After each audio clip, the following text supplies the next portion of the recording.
जय श्री राम दोस्तों, आपका अपने गवर्नमेंट एग्जाम यात्रा चैनल पर स्वागत है। आज हम अपनी क्लास थर्ड को कंटिन्यू करेंगे, जिसमें 101 से 150 तक के क्वेश्चन करेंगे। इसी के साथ आज का क्वेश्चन 101 है कि कौन सा साम्राज्य 7वीं और 8वीं सदी में बहुत शक्तिशाली हो गया और कांचीपुरम उसकी राजधानी थी। पल्लव। 7वीं और 8वीं शताब्दी में पल्लव साम्राज्य बहुत शक्तिशाली हो गया और कांचीपुरम उसकी राजधानी थी। पल्लवों ने तीसरी शताब्दी में 9वीं शताब्दी तक दक्षिण भारत पर राज किया था। पल्लवों के अंत के बाद दक्षिण भारत में चोलों का उदय हुआ था। पल्लवों का अंतिम शासक अपराजित वर्मन था। तमिलनाडु स्थित महाबलीपुरम में इमारतों का समूह निर्मित किया गया। तमिलनाडु स्थित महाबलीपुरम में इमारतों का समूह पल्लवों द्वारा निर्मित किया गया। महाबलीपुरम में स्थित इमारतों का समूह यूनेस्को की विश्व विरासत सूची में 1984 ईस्वी में शामिल किया गया था। यह समूह भारत के तमिलनाडु राज्य के चेंगलपट्टू जिले में महाबलीपुरम नामक स्थान पर स्थित है। नालंदा विश्वविद्यालय मगध में बनाया गया था। नालंदा विश्वविद्यालय प्राचीन मगध में बना था। यह बिहार के नालंदा जिले के राजगीर में स्थित है। गुप्त वंश के शासक कुमारगुप्त ने 5वीं शताब्दी में इसकी स्थापना की थी। नालंदा विश्वविद्यालय को यूनेस्को का विश्व धरोहर स्थल माना जाता है। नालंदा विश्वविद्यालय दुनिया का पहला आवासीय विश्वविद्यालय माना जाता था। यहाँ कई विषय पढ़ाए जाते थे, जैसे कि बौद्ध सिद्धांत, गणित, तर्कशास्त्र, व्याकरण, भारतीय दर्शन और खगोल विज्ञान। निम्नलिखित गुप्त सम्राटों में से किसने विक्रमादित्य की उपाधि धारण की थी? चंद्रगुप्त द्वितीय। गुप्त वंश के शासक चंद्रगुप्त द्वितीय ने विक्रमादित्य की उपाधि धारण की थी। चंद्रगुप्त द्वितीय गुप्त वंश के सबसे महान शासकों में से एक थे। चंद्रगुप्त द्वितीय ने गुजरात के शकों को हराने के बाद सकारी और विक्रमादित्य जैसी उपाधियां धारण की थी। उनके शासनकाल में साम्राज्य अपने चरमोत्कर्ष पर था। उन्हें उनकी उदारता, साहस और विद्वानों के संरक्षण के लिए एक आदर्श राजा के रूप में जाना जाता था। प्रयाग प्रशस्ति लेखक हरिसेन निम्नलिखित गुप्त शासकों में से किस गुप्त सम्राटों के दरबारी कवि थे? समुद्रगुप्त के। हरिसेन गुप्त सम्राट समुद्रगुप्त के दरबारी कवि, राजनीतिक और सरकार के मंत्री थे। हरिसेन 4वीं शताब्दी के संस्कृत कवि थे। प्रयाग प्रशस्ति को इलाहाबाद स्तंभ शिलालेख के नाम से भी जाना जाता है। यह गुप्त काल के राजनीतिक इतिहास को जानने के लिए एक अहम अभिलेखीय साक्ष्य है। समुद्रगुप्त चंद्रगुप्त प्रथम के पुत्र और उत्तराधिकारी थे। इतिहास का V.S. स्मिथ ने समुद्रगुप्त को भारत का नेपोलियन कहा था। गुप्तों को किस वर्ण से उत्पन्न माना जाता था? वैश्य। गुप्तों की उत्पत्ति के बारे में विद्वानों में मतभेद हैं। कुछ इतिहासकार का मानना है कि गुप्त मूल रूप से वैश्य थे। स्मृतियों के अनुसार नाम के उत्तरांश गुप्त शब्द का जोड़ा जाना वैश्यों की विशेषता थी। गुप्त वंश का संस्थापक श्री गुप्त था। निम्नलिखित में गुप्त शासकों में से किसको भारत का नेपोलियन कहा जाता है? समुद्रगुप्त को। गुप्त शासक गुप्त वंश के राजा समुद्रगुप्त को भारत का नेपोलियन कहा जाता है। समुद्रगुप्त भारत के महानतम राजाओं में से एक थे। समुद्रगुप्त को 100 युद्धों का विजेता माना जाता है। समुद्रगुप्त चंद्रगुप्त प्रथम और कुमार देवी का पुत्र था। समुद्रगुप्त ने 335 ईस्वी में गद्दी संभाली थी। समुद्रगुप्त ने कविराज की उपाधियां धारण की। इलाहाबाद के स्तंभ पर हरिसेन द्वारा लिखित अभिलेख किस भाषा में है? संस्कृत भाषा में। हरिसेन द्वारा लिखित इलाहाबाद स्तंभ संस्कृत भाषा तथा ब्राह्मी लिपि में है। इसे प्रयाग प्रशस्ति के नाम से भी जाना जाता है। यह शिलालेख समुद्रगुप्त की उपाधियों का वर्णन करता है। यह गुप्त काल का एक महत्वपूर्ण ऐतिहासिक दस्तावेज है। यह शिलालेख कौशाम्बी से लाए गए अशोक स्तंभ पर खुदवाया था। महाराजाधिराज की उपाधि धारण करने वाला गुप्त वंश का पहला शासक कौन था? चंद्रगुप्त प्रथम। महाराजाधिराज की उपाधि धारण करने वाला गुप्त वंश का प्रथम शासक चंद्रगुप्त प्रथम था। उन्होंने उत्तरी और मध्य भारत में शासन किया था। चंद्रगुप्त प्रथम गुप्त राजा घटोत्कच का पुत्र और गुप्त वंश के संस्थापक श्रीगुप्त का पोता था। चंद्रगुप्त प्रथम के द्वारा गंगा क्षेत्र में किए गए गठबंधनों के कारण उन्हें महाराजाधिराज की उपाधि मिली थी। चंद्रगुप्त प्रथम के बाद उसका पुत्र समुद्रगुप्त गुप्त वंश का राजा बना। गुप्त शासक समुद्रगुप्त को अपने सिक्कों पर निम्नलिखित में से कौन सा वाद्य यंत्र बजाते हुए दिखाया गया है? वीणा। वीणा एक भारतीय तार वाला वाद्य यंत्र है। समुद्रगुप्त के सोने के सिक्के और शिलालेखों से पता चलता है कि वह एक कुशल कवि और संगीतकार थे। उन्हें कविराज भी कहा जाता था। वह एक महान प्रशासक और महान योद्धा थे। समुद्रगुप्त ने मौद्रिक प्रणाली की स्थापना की। समुद्रगुप्त ने उत्तर में 9 और दक्षिण भारत में 12 राजाओं को हराया था। विंसेंट स्मिथ ने इन्हें भारत का नेपोलियन की संज्ञा दी। नगर शैली का दशावतार मंदिर किस स्थान पर स्थित है? देवगढ़ में। नगर शैली का दशावतार मंदिर उत्तर प्रदेश के ललितपुर जिले में देवगढ़ में है। यह मंदिर भगवान विष्णु को समर्पित है। यह मंदिर गुप्त काल में बना था। इस मंदिर में भगवान विष्णु के 10 अवतारों को दर्शाया गया है। मंदिर के द्वार पर गंगा और यमुना देवियों की नक्काशी की गई थी। नालंदा विश्वविद्यालय की स्थापना किसने की? कुमारगुप्त ने। नालंदा विश्वविद्यालय की स्थापना गुप्त वंश के शासक कुमारगुप्त ने की थी। कुमारगुप्त प्रथम को महेंद्रादित्य के नाम से भी जाना जाता है। यह भारतीय उपमहाद्वीप का पहला नियोजित विश्वविद्यालय था। यह महायान बौद्ध धर्म का प्रमुख केंद्र था। यहाँ वेद, योग शास्त्र, चिकित्सा, तंत्रवाद्य और सांख्य दर्शन जैसे विषयों की शिक्षा दी जाती थी। नालंदा विश्वविद्यालय को हर्षवर्धन और पाल शासकों ने संरक्षण दिया। नालंदा विश्वविद्यालय को लगभग 1193 ईस्वी में बख्तियार खिलजी ने नष्ट कर दिया था। गुप्त काल में कालिदास द्वारा लिखित राजा दुष्यंत की प्रेम कहानी पर आधारित नाटक निम्नलिखित में से कौन सा था? अभिज्ञान शाकुंतलम।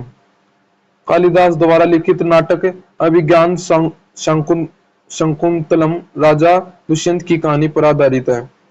कालिदास की रचनाओं में यदुवंशम और कुमार संभवम उनके अन्य प्रमुख महाकाव्य हैं।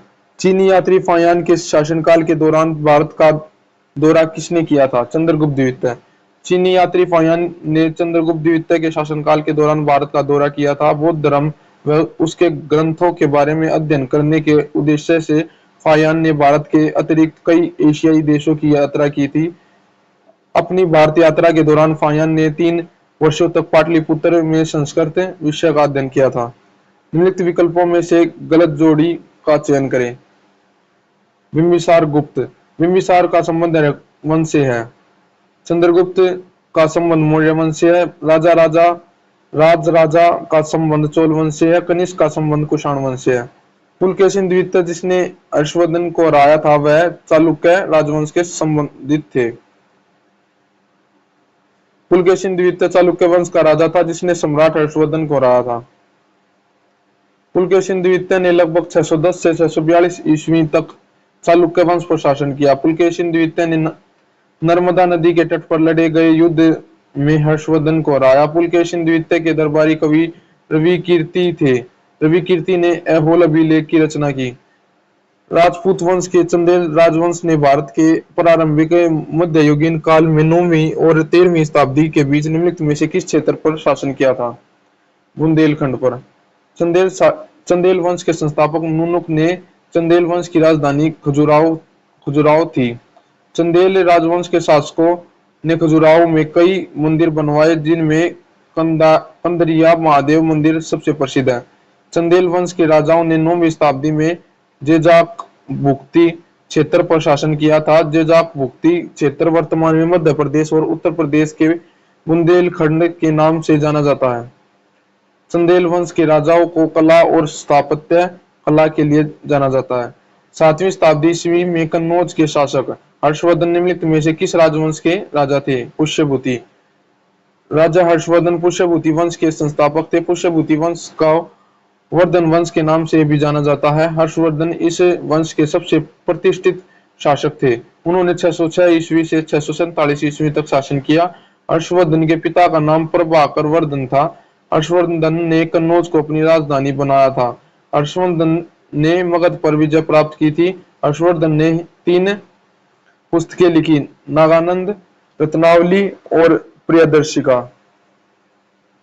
निम्नलिखित में से कौन से स्थान पर नियंत्रण पाने के लिए गुर्जर प्रत्यार राष्ट्रकूट और पाल राजवंशों के बीच प्रसिद्ध त्रिपक्षीय संघर्ष हुआ था? कन्नौज।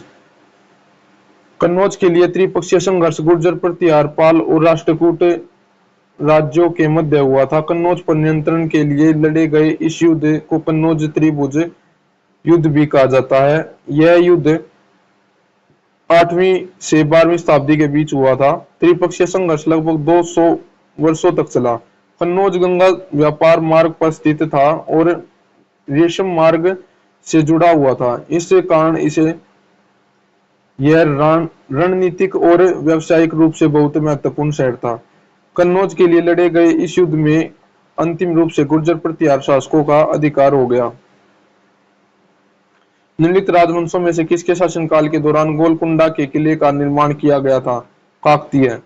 गोलकुंडा किले का निर्माण मूल रूप से काकतीय शासक प्रताप रुद्र के ने करवाया था।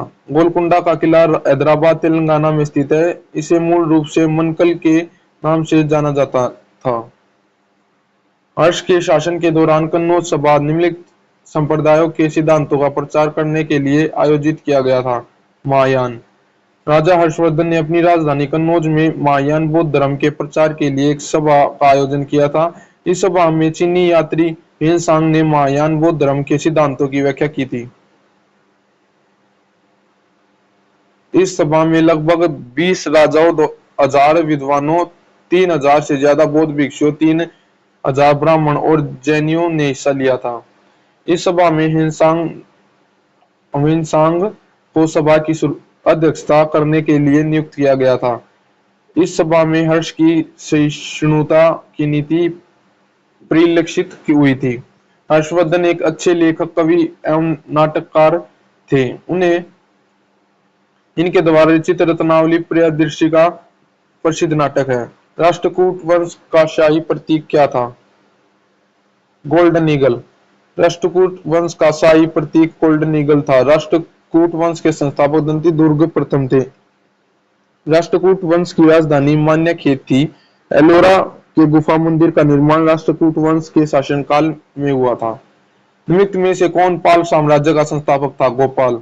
पाल साम्राज्य का संस्थापक गोपाल एक कुशल प्रशासक था। पाल साम्राज्य का उदय 8वीं शताब्दी में हुआ था। पाल साम्राज्य के शासक बौद्ध धर्म का पालन करते थे। पाल साम्राज्य के शासक धर्मपाल ने विक्रमशिला विश्वविद्यालय की स्थापना की थी। रत्नावली प्रियदर्शिका और नागानंद के रचयिता कौन थे? हर्ष। रत्नावली प्रियदर्शिका और नागानंद के रचयिता हर्ष थे। हर्ष बाण भट्ट के दरबारी कवि थे। रत्नावली प्रियदर्शिका और नागानंद रचनाओं की भाषा संस्कृत थी। राष्ट्रकूट राजवंश का संस्थापक कौन था? दंतिदुर्ग। राष्ट्रकूट राजवंश का संस्थापक दंतिदुर्ग था। दंतिदुर्ग को दंतिदुर्ग प्रथम भी कहा जाता था। राष्ट्रकूट राजवंश का शासनकाल 6वीं से 13वीं शताब्दी तक था। राष्ट्रकूट राजवंश ने भारत के उत्तरी, दक्षिणी तथा मध्य भाग पर शासन किया था। विक्रमशिला विश्वविद्यालय कहाँ स्थित था? बिहार में। विक्रमशिला विश्वविद्यालय बिहार राज्य के भागलपुर जनपद में स्थित है। 12वीं शताब्दी के अंत में मुस्लिम आक्रमणकारी बख्तियार खिलजी द्वारा विक्रमशिला विश्वविद्यालय को नष्ट कर दिया था। निम्नलिखित में से कौन सा साम्राज्य सबसे लंबी अवधि तक रहा? पाल। प्रतिहार साम्राज्य का शासनकाल अवधि 8वीं से 11वीं शताब्दी तक। गोपाल बौद्ध धर्म का अनुयायी था। इनसे 750 ईस्वी में पाल वंश की स्थापना की। सेन वंश की स्थापना सेन ने की थी। सामंत सेन ने की थी। राष्ट्रकूट साम्राज्य की स्थापना दंतिदुर्ग ने की थी। होयसल साम्राज्य की राजधानी कौन सी थी? द्वार समुद्र। होयसल साम्राज्य की राजधानी द्वार समुद्र थी। होयसल दक्षिण भारत का एक प्रमुख राजवंश था जिसने 10वीं से 14वीं शताब्दी तक राज किया था। होयसल कुल का अंतिम शासक वीर बल्लाल तृतीय था। पुलकेशिन द्वितीय किस राजवंश का सर्वाधिक प्रख्यात शासक था? पुलकेशिन द्वितीय चालुक्य राजवंश का सर्वाधिक प्रख्यात शासक था। चालुक्य राजवंश की राजधानी बादामी थी। पुलकेशिन द्वितीय ने तत्कालीन कन्नौज में राजा हर्ष को युद्ध में पराजित किया था। चालुक्य राजवंश ने 6वीं से 12वीं शताब्दी के दौरान दक्षिणी भारत के एक बड़े क्षेत्र पर शासन किया था। पुलकेशिन द्वितीय चालुक्य राजवंश की शाखा वातापी से संबंधित थे। पुलकेशिन द्वितीय के शासन में चालुक्य राजवंश सर्वाधिक शक्तिशाली था। चालुक्य राजवंश का प्रारंभिक इतिहास तथा पुलकेशिन द्वितीय के बारे में जानकारी ऐहोल अभिलेख से प्राप्त होती है। एलोरा के मंदिरों का निर्माण किसने करवाया था? राष्ट्रकूट शासकों ने। एलोरा के मंदिरों का निर्माण राष्ट्रकूट शासकों ने करवाया था। राष्ट्रकूट राजवंश के संस्थापक दंतिदुर्ग प्रथम थे। राष्ट्रकूट राजवंश के राजा कृष्ण प्रथम ने एलोरा में स्थित चट्टान को काटकर कैलाश मंदिर का निर्माण करवाया था। कैलाश मंदिर का निर्माण द्रविड़ शैली में हुआ था। यह भारत के महाराष्ट्र राज्य के औरंगाबाद जिले में स्थित है। एलोरा की गुफाओं को यूनेस्को की विश्व विरासत स्थल सूची में वर्ष 1983 ईस्वी में शामिल किया गया था। हर्षचरित्र राजा हर्षवर्धन की जीवनी किसने लिखी थी? बाणभट्ट। हर्षचरित्र राजा हर्षवर्धन की जीवनी बाणभट्ट ने लिखी थी। बाणभट्ट हर्षचरित्र के दरबारी कवि थे। बाणभट्ट ने कादम्बरी नामक पुस्तक की भी रचना की थी। कालिदास चंद्रगुप्त द्वितीय के दरबारी कवि थे। कालिदास ने दो प्रमुख महाकाव्य कुमार संभवम तथा रघुवंशम की रचना की थी। कालिदास की अन्य रचनाओं में दो प्रमुख खंडकाव्य ऋतुसंहारम तथा मेघदूतम और तीन प्रमुख नाटक अभिज्ञान शकुंतलम, मालविकाग्निमित्रम तथा विक्रमोर्वशीयम है। बीरबल अकबर के नवरत्नों में से एक था। तुलसीदास के समकालीन मुगल शासक अकबर थे।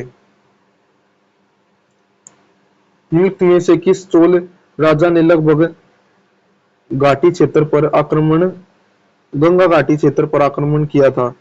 राजेंद्र फर्स्ट। राजेंद्र चोल प्रथम ने गंगा अभियान का नेतृत्व किया, जिसका उद्देश्य गंगा नदी का पवित्र जल लाना था। इस अभियान में चोल सेना ने वेंगी, कलिंग, मध्य प्रदेश, झारखंड, उड़ीसा, बंगाल, बिहार और उत्तर प्रदेश राज्यों से होकर गंगा नदी पर कूच किया था।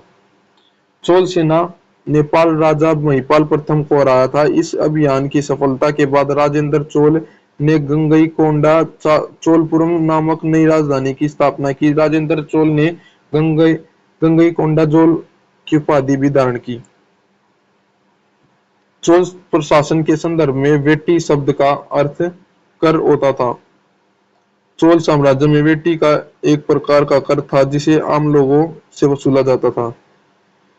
इसे अक्सर जमींदार लगाते थे। वेटी के तहत लोगों को बिना किसी मजदूरी के राजा व जमींदारों के लिए कार्य करना पड़ता था। वेटी की प्रथा मध्यकाल में भारत के कई हिस्सों में प्रचलित थी। वेटी का इस्तेमाल बुनियादी ढांचा, मंदिर और दूसरे सार्वजनिक कामों के निर्माण के लिए किया जाता था। प्रसिद्ध दक्षिण भारतीय महाकाव्य शिल्पाधिकारम मूल रूप से किस भाषा में लिखा गया था? तमिल। शिल्पाधिकारम नामक महाकाव्य इलांगो आंदिगल द्वारा मूल रूप से तमिल भाषा में लिखा गया है। इसमें तत्कालीन संगम समाज और राजनीति के विषय में अच्छी जानकारी प्राप्त होती है।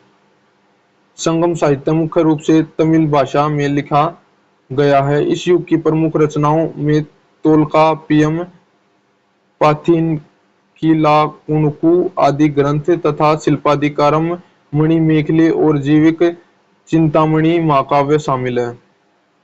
प्रसिद्ध उत्तरमैरूर शिलालेख किस राजवंश से संबंधित है? चोल। प्रसिद्ध उत्तरमैरूर शिलालेख चोल राजवंश से संबंधित है। चोल राजवंश दक्षिण भारत का एक प्रमुख राजवंश था। इस अभिलेख के माध्यम से चोल कालीन ग्राम्य प्रशासन तथा कर व्यवस्था की जानकारी प्राप्त होती है।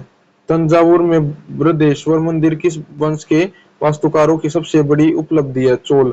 बृहदेश्वर मंदिर का निर्माण चोल वंश के शासक राजाराज चोल प्रथम ने करवाया था। बृहदेश्वर मंदिर भगवान शिव को समर्पित है। तंजावुर में स्थित बृहदेश्वर मंदिर को चोल शासक राजाराज चोल प्रथम के नाम पर राजेश्वर मंदिर का नाम भी दिया गया। बृहदेश्वर मंदिर द्रविड़ शैली में निर्मित वर्ष 1987 में इस मंदिर को यूनेस्को की विश्व विरासत सूची में शामिल किया गया था। निम्न में से संगम साहित्य का कौन सा ग्रंथ व्याकरण और काव्य शास्त्र से संबंधित है? तोल्काप्पियम। मणिमेखलई यह एक तमिल महाकाव्य है, जिसकी रचना कवि चितलाई चतनार द्वारा की गई थी। शिल्पाधिकारम यह तमिल साहित्य का प्रथम महाकाव्य है, जिसकी रचना इलांगो आदिगल द्वारा की गई थी। जीवक चिंतामणि यह एक तमिल महाकाव्य है, जिसकी रचना जैन मुनि तिरुत्तंकदेवर द्वारा की गई थी। नटराज की प्रसिद्ध कांस्य प्रतिमा निम्नलिखित साम्राज्य में से किससे संबंधित है? चोल। नटराज की प्रसिद्ध कांस्य प्रतिमा चोल साम्राज्य से संबंधित है। नटराज की प्रसिद्ध कांस्य प्रतिमा में भगवान शिव को नृत्य करते हुए दिखाया गया है। नटराज की प्रसिद्ध काश्यप प्रतिमा तमिलनाडु राज्य के चिदम्बरम में स्थित है। किस वंश ने मदुरै के आसपास के क्षेत्र पर शासन किया और 13वीं शताब्दी में सर्वोच्चता प्राप्त की? पांड्या। पांड्या वंश ने मदुरै के आसपास के क्षेत्र पर शासन किया और 13वीं शताब्दी में सर्वोच्चता प्राप्त की। मदुरै पांड्या वंश की राजधानी थी। वर्तमान में मदुरै भारत के तमिलनाडु राज्य में स्थित है। पांड्या राजवंश दक्षिण भारत के प्रमुख राजवंशों में से एक था। पांड्या राजवंश ने भारत में 6वीं शताब्दी से 13वीं शताब्दी तक शासन किया था।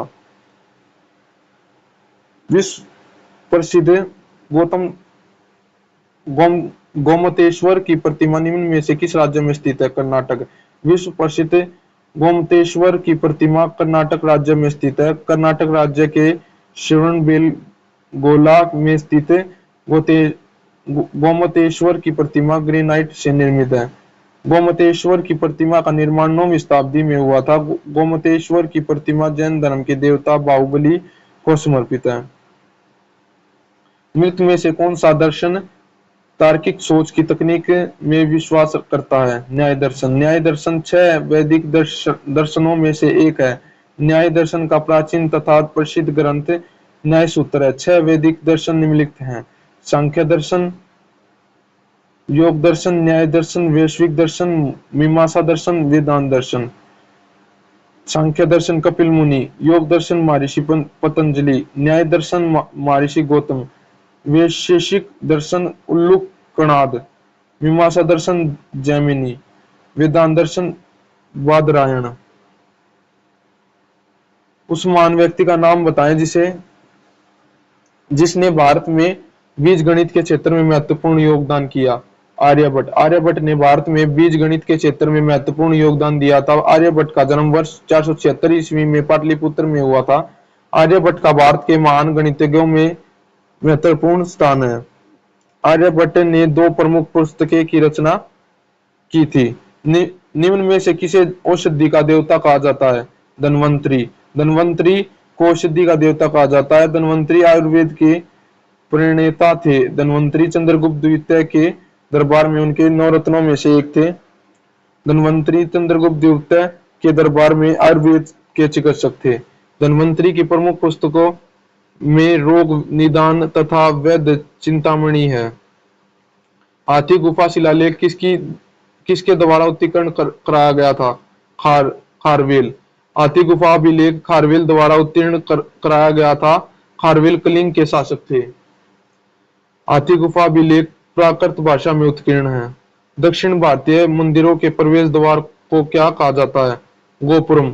दक्षिण भारतीय मंदिरों के प्रवेश द्वार को गोपुरम कहा जाता है। इस प्रकार के द्वार मुख्यतः दक्षिण भारत के मंदिरों का प्रतिनिधित्व करते हैं।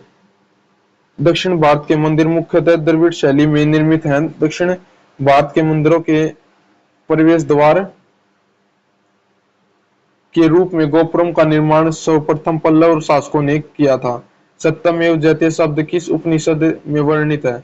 मुंडकोपनिषद। सत्यमेव जयते शब्द मुंडकोपनिषद में वर्णित है। सत्यमेव जयते हमारे देश का राष्ट्रीय आदर्श वाक्य है। सत्यमेव जयते हमारे देश के राष्ट्रीय प्रतीक के नीचे देवनागरी लिपि में अंकित है। सत्यमेव जयते की राष्ट्रीय आदर्श वाक्य के रूप में 26 जनवरी 1950 को अपनाया गया था। सत्यमेव जयते का शाब्दिक अर्थ है सत्य की जीत। वास्तुकला में पंचायत शैली किस शब्द से संबंधित है? मंदिर। वास्तुकला में पंचायत शैली शब्द मंदिर निर्माण से संबंधित है। पंचायतन शैली में एक केंद्रीय मंदिर 4 अन्य मंदिरों के द्वारा घिरा होता है। पंचायतन शैली में निर्मित प्रमुख मंदिरों में खजुराहो में स्थित कंदरिया महादेव मंदिर एवं लक्ष्मण मंदिर तथा देवगढ़ में स्थित दशावतार मंदिर आदि प्रमुख है। दिल्ली स्थित जंतर मंतर का निर्माण किस महाराजा ने करवाया था? जयपुर के जय सिंह द्वितीय। दिल्ली स्थित जंतर मंतर का निर्माण जयपुर के महाराजा जय सिंह द्वितीय ने करवाया था। दिल्ली स्थित जंतर मंतर का निर्माण वर्ष 1724 ईस्वी में हुआ था। दिल्ली स्थित जंतर मंतर एक खगोलीय वेधशाला है। दिल्ली के अतिरिक्त अन्य 4 जंतर मंतर वाराणसी, जयपुर, मथुरा और उज्जैन स्थान पर अवस्थित है। निम्न में से किसने भारत के प्राचीन ग्रंथ नाट्य शास्त्र को संकलित किया है? भरत मुनि। भारत के प्राचीन ग्रंथ नाट्य शास्त्र को भरत मुनि में संकलित किया है। महर्षि वेदव्यास ने महाभारत की रचना की। मुनि ने मनु स्मृति की रचना की। महर्षि अगस्त्य को सप्त सप्तर्षियों में से एक माना जाता है। आज की क्लास का लास्ट क्वेश्चन, निम्नलिखित में से किसने पृथ्वीराज रासो लिखा था? चंद्रबरदाई। चंद्रबरदाई ने पृथ्वीराज रासो नामक महाकाव्य लिखा। यह महाकाव्य चौहान वंशीय राजा पृथ्वीराज चौहान के जीवन पर आधारित है। चंद्रबरदाई पृथ्वीराज चौहान के दरबारी कवि तथा उनके बचपन के मित्र थे। वे युद्ध के समय वीर रस की कविताओं से सेना को प्रोत्साहित करते थे। पृथ्वीराज रासो हिंदी की पहली रचना है। इसे हिंदी का सबसे बड़ा काव्य ग्रंथ माना जाता है। इसमें लगभग 10,000 से अधिक छंद हैं। इसी के साथ आज की क्लास होती है कंप्लीट।